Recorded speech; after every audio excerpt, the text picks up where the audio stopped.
Brevísimo, un programa radial dedicado al relato corto, letras, autores y viajes que nos hacen soñar en pocas palabras.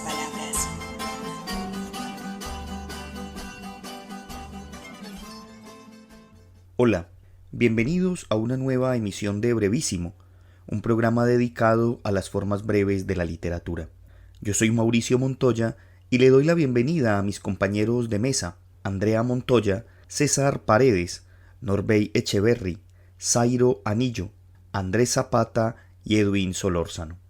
Hoy continuamos con nuestra modalidad de trazos breves y dedicaremos un programa más a la fábula y a otros de sus exponentes.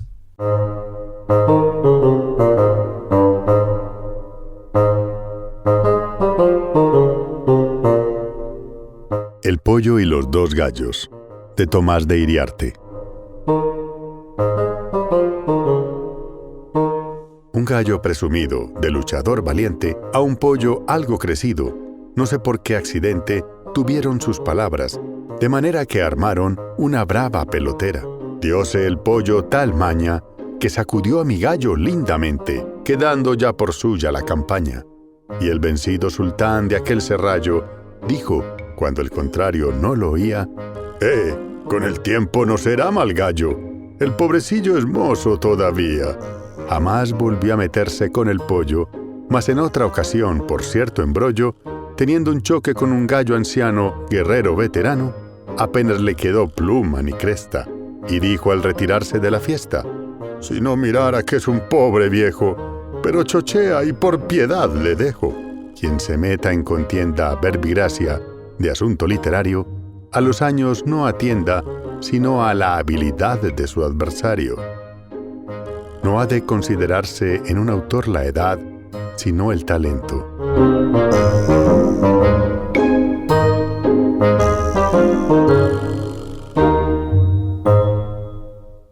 Escuchábamos la fábula El pollo y los dos gallos de Tomás de Iriarte, contenida en su libro Fábulas literarias, publicado por primera vez en 1782. Tomás de Iriarte fue un escritor nacido en Puerto de la Cruz, en Canarias, España, en 1750. A temprana edad aprendió latín. Cuentan sus biógrafos que a los 12 años ya traducía a Cicerón, a Virgilio y a Ovidio. Con 14 años se fue a vivir a Madrid, bajo el amparo de su tío Juan de Iriarte, quien era el bibliotecario de la corona y quien tras su muerte en 1771 le legó el cargo de traductor de la primera Secretaría del Estado. Fue así que Tomás de Iriarte se sintió llamado a una tarea intelectual y poética exigente.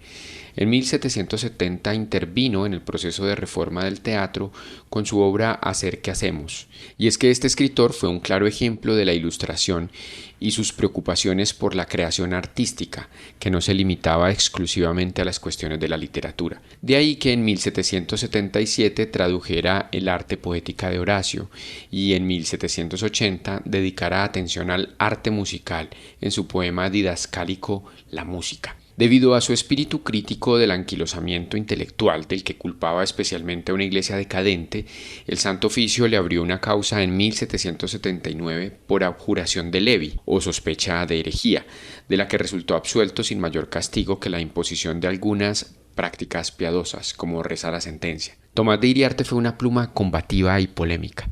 Varios de sus escritos se trenzaron en reyertas con otros escritores. En una ocasión, después de quedar segundo en un premio de poesía bucólica frente al profesor de Salamanca Juan Meléndez Valdés, inventó un seudónimo para atacarlo. De ahí nació su enemistad con Juan Pablo Forner, quien defendió a Meléndez y calificó la obra de Iriarte como mala prosa rimada, y tiempo después escribiría El asno erudito, en una clara alusión al fabulista. En 1782 Iriarte publicó las Fábulas literarias, en las que reunió primero 67 piezas que luego pasaron a ser 76, en las que busca aleccionar a los lectores y escritores sobre el arte de escribir, pero también del comportamiento que deben tener los aspirantes a poeta. No faltó quien se sintió aludido en esas brevedades en las que satiriza la costumbre de atacar a los escritores no tanto por su talento sino por la edad, o no ver la obra sino a la persona, o comprar muchos libros y no leerlos, o adquirirlos por su portada y no por su contenido, entre otros temas. El libro recibió la respuesta de otro fabulista, Félix María de Samaniego, quien atacó al autor de manera anónima, pues consideró que las fábulas literarias carecían de originalidad y porque le parecía que el uso de animales para tratar asuntos literarios no era verosímil. La verdad era mucho más prosaica, pues Samaniego se sintió aludido cuando en la nota de advertencia de las fábulas Iriarte había denostado a las que solo se ocupaban de problemas morales, de las que Samaniego se preciaba a su mejor cultor. El trabajo de Iriarte renovó la fábula, y si bien hay quien le atribuye una frialdad propia del neoclasicismo ilustrado y el romanticismo posterior lo trató con dureza, hay quienes ven en su obra aportes mucho más valiosos que una mera transición de época.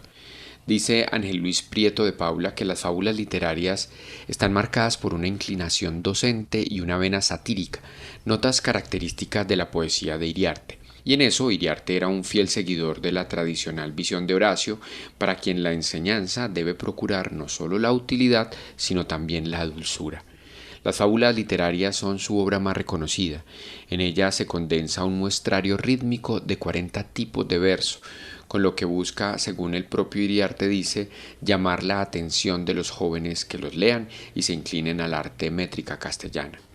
En 1791, antes de cumplir su cumpleaños número 41, Iriarte murió vencido por la enfermedad de la gota, que lo había torturado desde muy joven. Antes de morir dictó un soneto, como testimonio de la que fuera una vida dedicada a la escritura, pero que no siempre fue bien recompensada, sobre todo después de las polémicas. Algunos de estos versos dicen: la envidia, la calumnia, el artificio, cuya influencia vil todo lo estraga, con más rabiosos dientes abren llaga en quien abraza el literario oficio.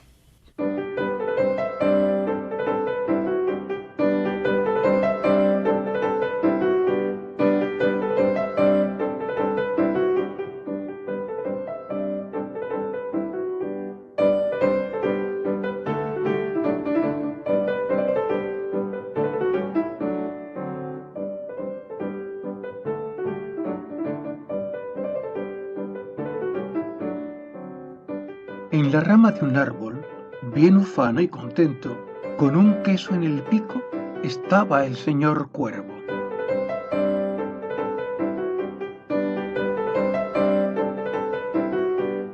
Del olor atraído, un zorro muy maestro le dijo estas palabras, a poco más o menos: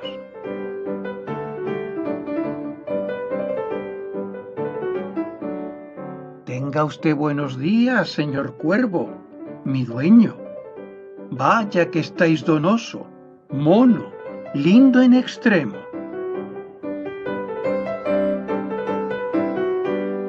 Yo no gasto lisonjas y digo lo que siento, que si a tu bella traza corresponde el gorjeo, juro a la diosa Ceres, siendo testigo el cielo, que tú serás el fénix de sus vastos imperios.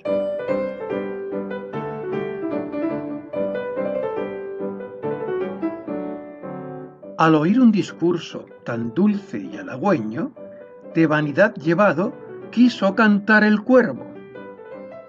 Abrió su negro pico, dejó caer el queso.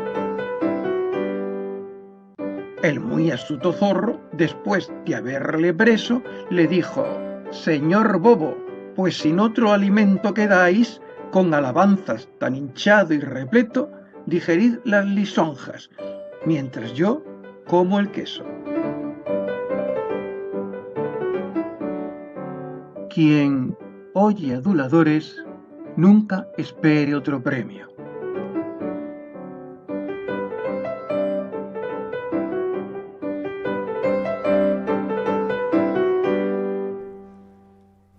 Escuchábamos la fábula El cuervo y el zorro, del escritor español Félix María de Samaniego, leída por Antonio García Mejía.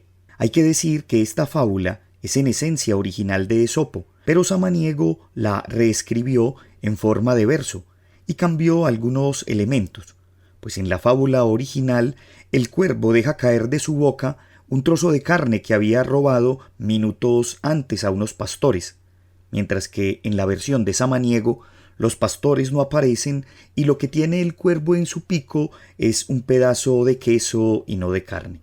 Para muchos estudiosos, este escritor español del siglo XVIII utilizó el modelo de la fábula para criticar los defectos de la sociedad española en la que vivió. Un dato particular de Samaniego tiene que ver con el haber escrito una obra de poesía erótica titulada El Jardín de Venus, la cual fue prohibida en su tiempo por la Inquisición española, pero que, por fortuna, hoy podemos leer y disfrutar.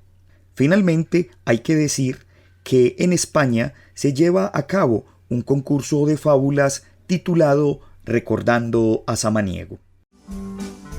Usted está escuchando Brevísimo, un programa para gente de pocas palabras.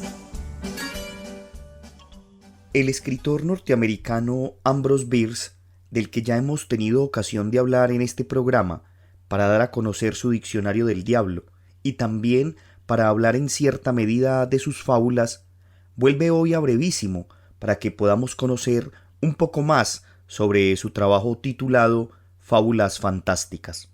En este texto, Bierce se descubre como escritor de fábulas autóctonas, como aquella del patriota ingenioso que escuchamos en el tercer programa de cartografía literaria dedicado a los Estados Unidos, pero también logra seducirnos con un par de apartados más en su libro. Uno de ellos, titulado Esopo enmendado, en el que Bierce se inspira en las fábulas escritas por Esopo y las transforma, cambiándoles el sentido y dejando como moraleja algo muy diferente a lo que la fábula original quería decir. Escuchemos, por ejemplo, la fábula titulada El Milano, las palomas y el halcón, tanto en la versión original de Esopo y también en el juego literario que propone Bierce. Juzguen ustedes.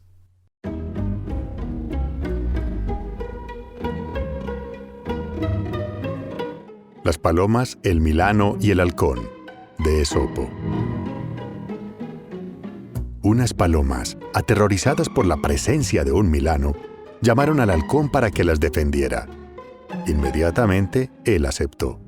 Cuando ya ellas lo habían admitido dentro de su palomar, se dieron cuenta de que hacía muchos más estragos y matanzas en un día que lo que haría un Milano en un año.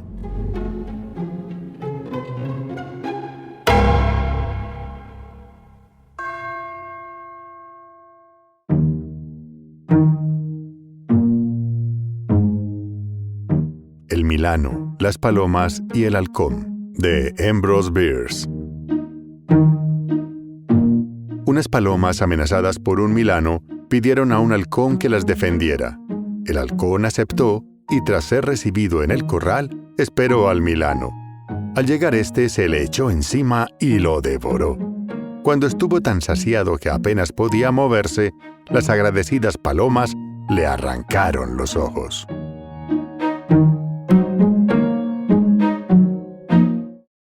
El otro apartado del texto de Ambrose Bierce es el titulado Sierras viejas con dientes nuevos, en el que el escritor norteamericano vuelve a inspirarse en las fábulas de Esopo, y esta vez modifica los actores principales para mostrarnos cómo las fábulas tienen una vigencia absoluta que puede encontrarse en cualquier momento y en cualquier lugar. Escuchemos, por ejemplo, la fábula Las liebres y las ranas, tanto en la versión original de Esopo como en la que nos plantea Ambrose Bierce.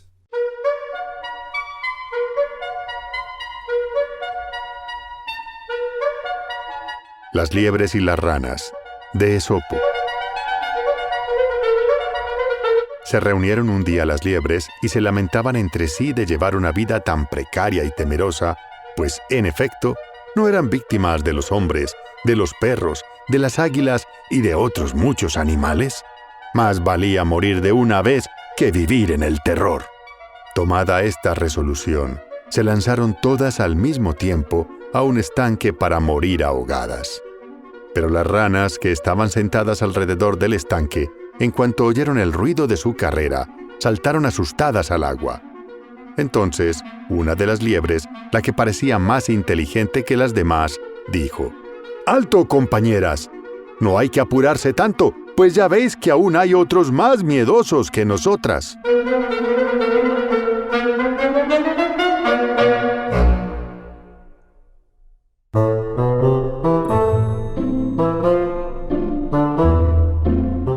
las liebres y las ranas, de Ambrose Bierce.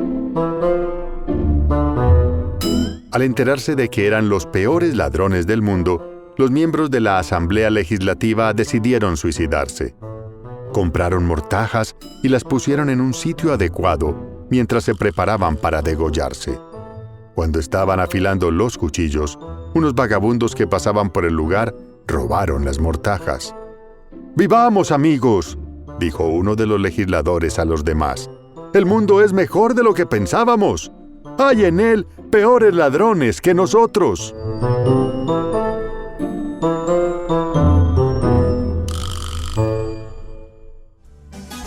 Usted está escuchando Brevísimo. Lo bueno, si breve, 2 veces bueno.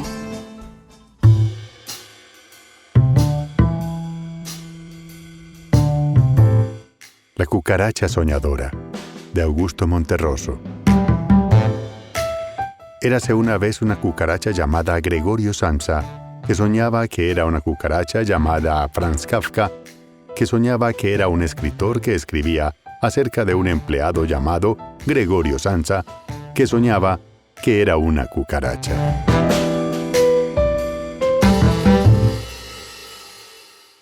Escuchábamos La cucaracha soñadora, una fábula incluida en el libro La oveja negra y demás fábulas del escritor guatemalteco Augusto Monterroso.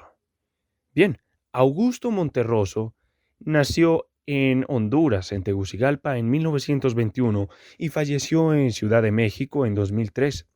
Se le considera guatemalteco ya que su padre era de allí y al cumplir la mayoría de edad, él decide pedir la nacionalidad, ya pues que se reconocía más como guatemalteco que hondureño. Participó como muchos intelectuales en algunas luchas sociales, como por ejemplo una de ellas en la que derrocó la dictadura de Jorge Ubico y posterior a esto tuvo que exiliarse y se fue hacia la Ciudad de México, donde se desempeñó en diversos trabajos. Uno de ellos fue en la Universidad UNAM y otro fue como traductor en el Fondo de Cultura Económica. Se dice que la formación académica de Augusto Monterroso es autodidacta y se logró a través de la lectura de clásicos, del inglés y del español, y que esto de alguna manera le sirvió para poder ayudar en el sostenimiento de su familia. También estuvo entre los fundadores de una revista literaria llamada Acento y fue integrante de la generación del 40. Algunos de sus premios literarios y reconocimientos son el Saker-Tit de Guatemala 1952, el Premio de Literatura Magda Donato, México 1970, el Premio Nacional de Literatura Miguel Ángel Asturias, Guatemala 1997, el Príncipe de Asturias, España 2000 y el Juan Rulfo en el 2000. Es difícil encasillar la literatura hecha en un género específico por Augusto Monterroso.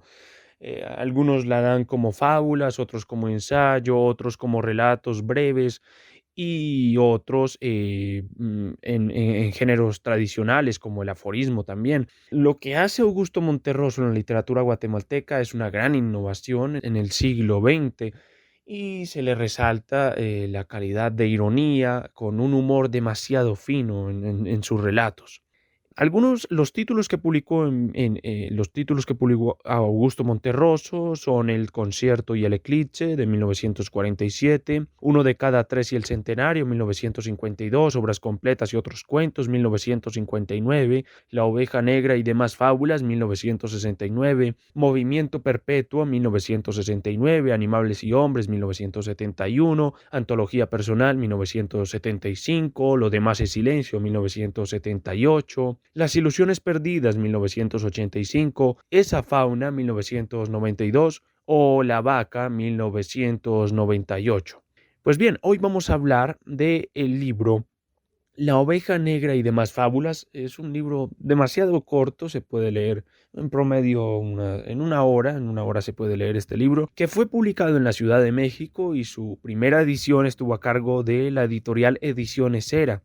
Pues bien, algunos de estos cuentos, de los que yo resalto en la lectura que he hecho, los que más me han gustado en lo personal, son La fe y las montañas, una crítica a esa frase popular religiosa que la fe mueve montañas, El espejo que no podía dormir, La tortuga y Aquiles, el rayo que cayó 2 veces en el mismo sitio, la cucaracha soñadora, que lo han escuchado al inicio, el paraíso perfecto, los cuervos bien criados y el fabulista y sus críticos. En este libro a mí me llamó bastante la atención que al inicio se haga un tipo de agradecimiento como este libro no hubiera sido escrito sin la generosa ayuda y la asistencia permanente de don Eugenio Pereda Salazar, entomólogo, don Alberto Jiménez, domador, y don Luis Reta, experto en costumbres de las aves nocturnas que aparecen en el texto, y mucho menos sin el libre acceso que las autoridades del Jardín Zoológico de Chapultepec de la Ciudad de México permitieron al autor, con las precauciones pertinentes en cada caso, a diversas jaulas y parques del mismo, a fin de que pudiera observar determinados aspectos de la vida animal que le interesaban. A mí esta parte yo la relaciono mucho con Horacio Quiroga, porque Horacio Quiroga era también un gran observador de animales y se iba para las selvas muchas horas y por eso es que logró, yo creo que entenderlos tanto al punto de ponerlos a hablar y a ver cómo sus comportamientos. Entonces, bien, ahora los vamos a dejar con una fábula que a mí me ha gustado bastante, El fabulista y sus críticos, y no queda más que invitarlos a que se den la lectura de este autor, Augusto Monterroso, que es muy bueno.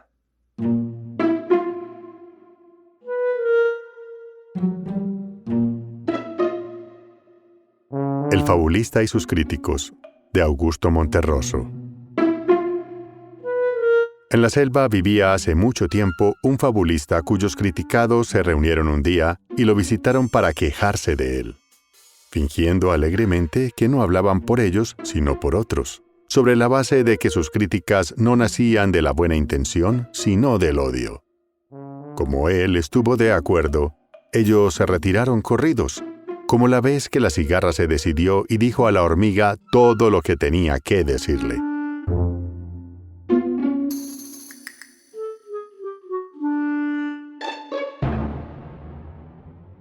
María Luisa Valenzuela nació en Buenos Aires, Argentina. Actualmente es reconocida como una escritora versátil. Ha escrito novelas, textos periodísticos, ensayos y minificciones. Sobre el género último destacaré su obra ABC de las microfábulas, una interesante creación literaria que está determinada por un audaz juego de palabras, donde su regla primordial consiste en utilizar la inicial de una misma letra, tipo abecedario. De esta misma manera se va construyendo todo el entramado que configuran estas microfábulas.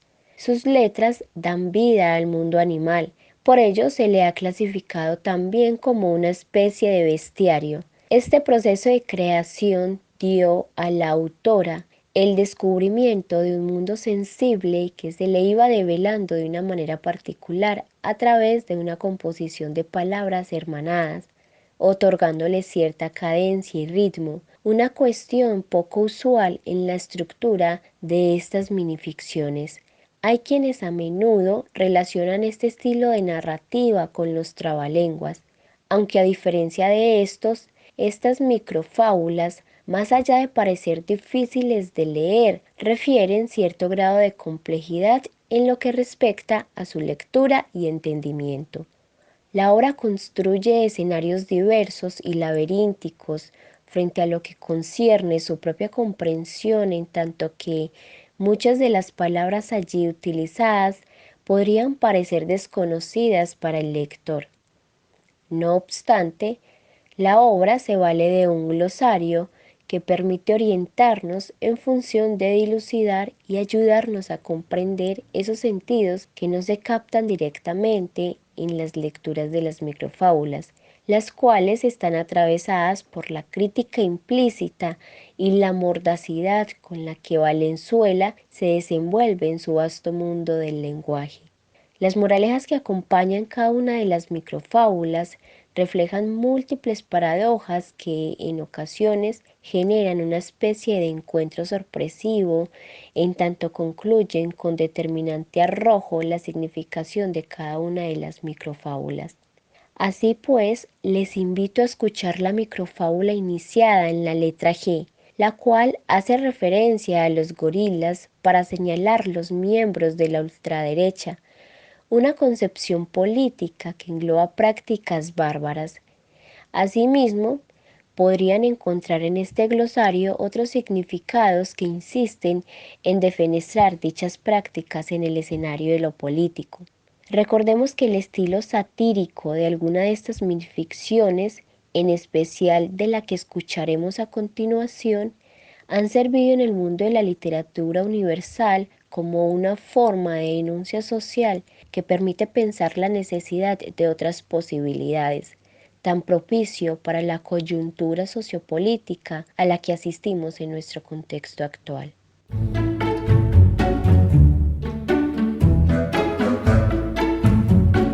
Microfábula con la G, de Luisa Valenzuela. Gorilas y gusanos gustan de la globalización. La gente gime, golpeada por garrotes de generales gorilas, guapos guarangos que galopan al grito de ¡genial! Grandes gimnastas, los generales gorilas y gusanos se gratifican en grado gozoso con el gaznate gárrulo. ¡Guay del gurí gay que los gasté! Son guapos, gelatinosos, gigantescos. Grandiosos como gritones, como guacamayos glorifican la guerra, los gladiadores, los gendarmes glaucos, los guardiacárceles y gozan del graznido de los gansos. En grupo, los muy gandules le granizan las guindas a la gente. Gobiernan con guardias y guaruras. Los gerentes les garpan grandes guarismos, pero golosos no gastan en guisos gremiales. No son gregarios. Son grasientos granujas guardianes de la guillotina. Moraleja. Un pasito a la izquierda suele mejorar la vida propia y ajena.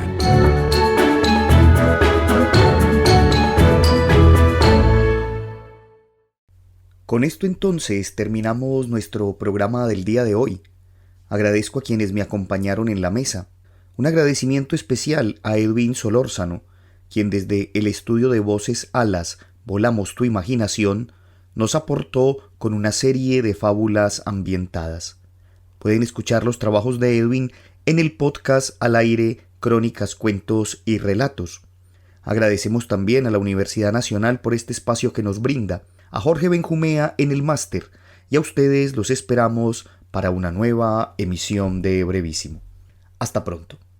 Brevísimo, un programa radial dedicado al relato corto, letras, autores y viajes que nos hacen soñar en pocas palabras.